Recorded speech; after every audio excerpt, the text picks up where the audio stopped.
Global Disability Innovation Hub started really from a really small grant from Grand Challenges. And now we're operational in about 40 countries, working with more than 100 partners. And we've reached about 34 million people since we started counting in 2018. And that's with things like access to assistive technology and other initiatives which drive disability innovation for a fairer world. But back when we got our £10,000 from Grand Challenges, we didn't exist. I was leading the Mayor of London's Paralympic Legacy programme, and colleagues were working inside of UCL to attempt pieces of research which were quite siloed and disparate, stretching from social sciences through to computer science.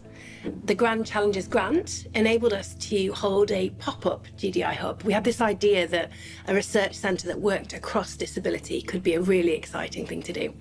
And so we took the small amount of money and hosted an event which attracted about 100 people from academic institutions that were moving to the Olympic Parks. It was a partnership, not just UCL, but also the London College of Fashion and Loughborough University, Victoria and Albert Museum and Sadler's Wells Theatre, and of course the Mayor of London's Legacy Company. We all came together to see if we could tackle some intractable problems. So we had challenges like, how can disabled children go to school in Nigeria? Or how can we design an Olympic park which is accessible and inclusive? And we brought together people across disciplines and, importantly, from academia and practice to do what we thought our hypothesis said was true, which was together we can do better than we can by ourselves. And actually it's the spaces between our individual knowledge, we call it the magic in the middle, where the good ideas come and where we can make big change. You know, I've been absolutely fortunate to have had some amazing experiences and some amazing partnerships with both with academics and people with disabilities and other organisations in the field, and that brings such a richness to the work that I think, you know, it's absolutely key to really being able to deliver something that makes a difference. I think we talk a lot in academia about producing publications, and that's absolutely vital and necessary, but I also think it's really vital that we give back and that our work makes a difference to people on the ground. It's, you know, that it comes out of those academic publications and actually changes people's lives, or at least contributes to changing that, and I think that's really key.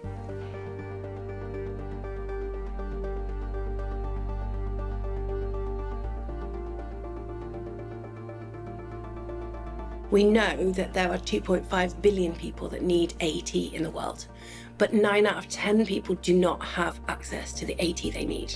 That means kids aren't in school, people aren't in jobs, and people are not playing a role in their communities. So through the AT 2030 programme, GDI Hub has done lots of things, but 3 are quite interesting. The first is the development of new technologies. So teams here at UCL have been inventing brand new technologies that can be cheaper and more accessible to people living around the world. One of those is called Tecilia. It's a new type of metal alloy that enables a refreshable display for people with a visual impairment. It means kids learning STEM subjects can get the same diagrams as everyone else. And it's going to retail for less than $200, and that was developed by someone out of UCL. The second example is we work with global partners to shape systems. So through our work with UNICEF, we have been able to ensure that some assistive technology products are now available in the UNICEF catalogue, which is a catalogue of products that are pre-checked for high quality and, because of the pooled procurement, are a lower price. That has reduced the cost of hearing aids, for example, to the government of Rwanda, from $2,000 per unit down to $120 per unit. It's actually 119, I think, dollars per unit. So the numbers of people increasingly getting hearing aids in Rwanda is increasing by the 1,000 all the time.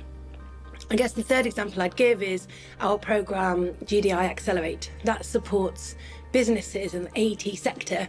We started off by growing Africa's first AT accelerator out of Kenya. That's called Innovate Now, and it's now being led by the Kenyan team. We've supported about 100 businesses so far, and GDI Accelerate is about to go global again. So we'll be in 7 more countries in the next 3 to 4 years with accelerator programs that will build the AT ecosystem in those countries.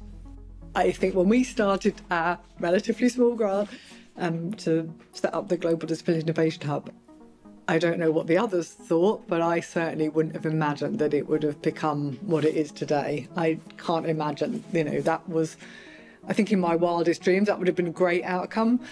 I certainly also think from the work the students have done and the tripartite disability design and innovation programme, I think there's been some amazing work. When you're looking at disability, it isn't just one thing and it doesn't just fit into one box. And that's what I think has been an amazing legacy of this. It's just the depth and the breadth and the scale and the scope of what you can do. If you bring together, people who have got sparky ideas and really, are really keen and willing to go out there and just try stuff. And that seems to me to have been, pretty successful.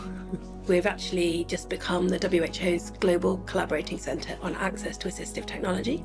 So we're the only one in the world, which means we work closely with the World Health Organization on their programmes.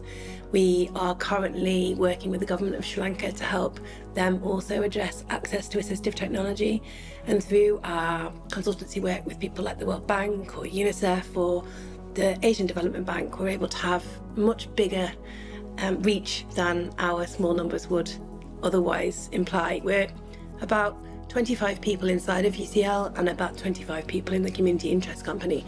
So from a really standing start in 2018, we've grown quite considerably to a company which is, operating in the global space. And, none of this would have been possible without that initial seed investment from Grand Challenges.